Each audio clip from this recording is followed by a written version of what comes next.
Midwives hold the future of the mother and baby and family in their hands every time they have contact. It isn't just a matter of making the difference between life and death, and we do have to remember there are parts of the world in which the mother and baby are quite likely to die. But it's also thinking about the mother and the baby and the family forming a bond. Every time a midwife interacts with the mother, for example, if she's sensitive to her individual needs, if she involves her in making decisions about her care, if she's respectful to her, she makes a profound impact. She makes the mother feel stronger after her care and healthier, and that will have an effect on the relationships between the mother and the baby and the family. And that in itself will have an impact for years to come on the family and an impact on future generations.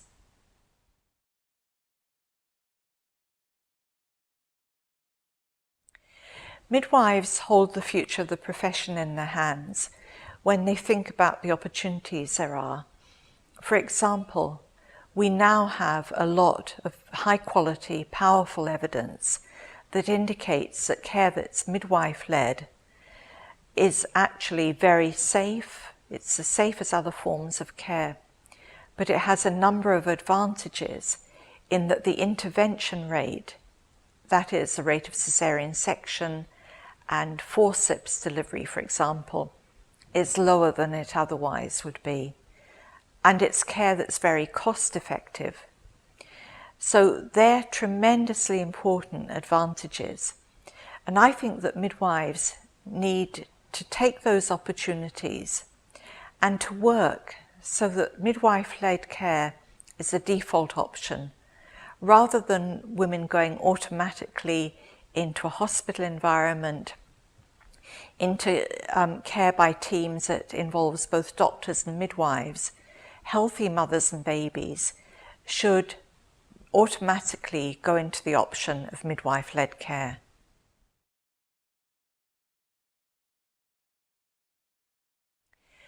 Well, then there are a number of challenges to the profession at the moment in the more economically developed world. And in fact, in some countries where there are economic challenges, the intervention rate is much too high. The rate of caesarean section rate is too high, and the normal or natural birth rate is too low. Midwives need to be in a position in which they can influence the outcomes of birth, where they can support normal or natural birth. But there are other challenges. In much of the Western world, there are economic problems at the moment, and this means that the pay and conditions of service of midwives is being threatened. And in fact, in the United Kingdom at the moment, midwives face a future in which their pay might not go up over the next few years, and their contribution to their pensions is higher. But there are also the challenges of working in situations which makes the best of midwifery skills and abilities.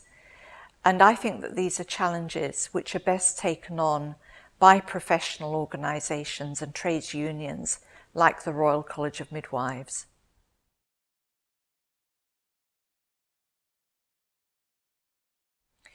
The Royal College of Midwives is an extremely successful organisation. It combines together being a trades union and being a professional organisation. And that combination, I think, is particularly important because it focuses on providing good practice for women and babies, for putting midwives into a good position to use all of their skills and talents, but also helps protect maternity services and pay and conditions for midwives.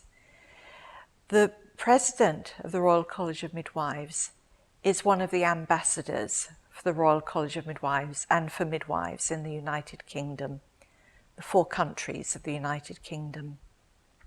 And I would very much like to be in that position in which I continue to understand what life and practice is like for midwives in the United Kingdom, but also to represent them, to speak for them, to speak for the college, and to work together with the college to ensure that midwives have a very strong future for the profession in these 4 countries.